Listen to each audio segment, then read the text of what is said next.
খুলনার পাইকগাছা উপজেলার রাডুলী ইউনিয়নের সালাম সামাদ সাইফুল্লাহ ও মতি মাস্টার বাড়ির পথ বন্ধ করেন জলিল ও তার পরিবার।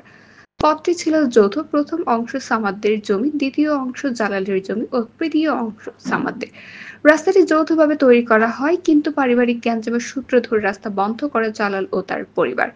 কিছুদিন আগে দুই পক্ষের মধ্যে হাতাহাতিতে আহত হয় জালালের মা। তিনি পাইকগাছা উপজেলা স্বাস্থ্য কমপ্লেক্সে হাসপাতালে চিকিৎসাধীন ছিলেন।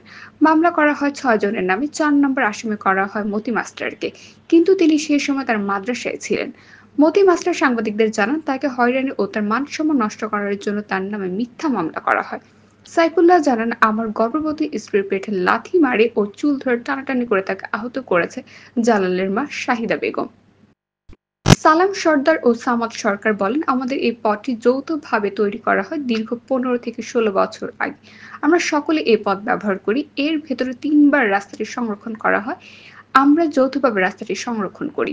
কিন্তু বিগত কিছুদিন ধরে জালাল ও তার পরিবার আমাদের এই পথ বন্ধ করে দেওয়ার পাঁয়তারা চালায়। এই নিয়ে পুলিশ ক্যাম্পে অভিযোগ দায়ের করেছে।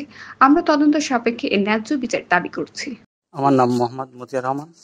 আমি একজন শিক্ষক, সহকারী শিক্ষক, দরগাহ কলেজিয়েট স্কুলের। আমি যেহেতু আমাদের বাড়ি একটা পথ নিয়ে একটা গ্যাঞ্জাম হয়েছে, মূল গ্যাঞ্জাম হয়েছে আমাদের পুকুর নিয়ে, কিন্তু সেখান থেকে পথ ওনারা ঘিরে দিয়ে কিছু গ্যাঞ্জাম হয়েছে। সেখানে আমি আসলেই কোনোদিন উপস্থিত ছিলাম, যে যে কয়দিন গ্যাঞ্জাম হয়েছে সে কয়দিন আমি কোনোদিন উপস্থিত ছিলাম না।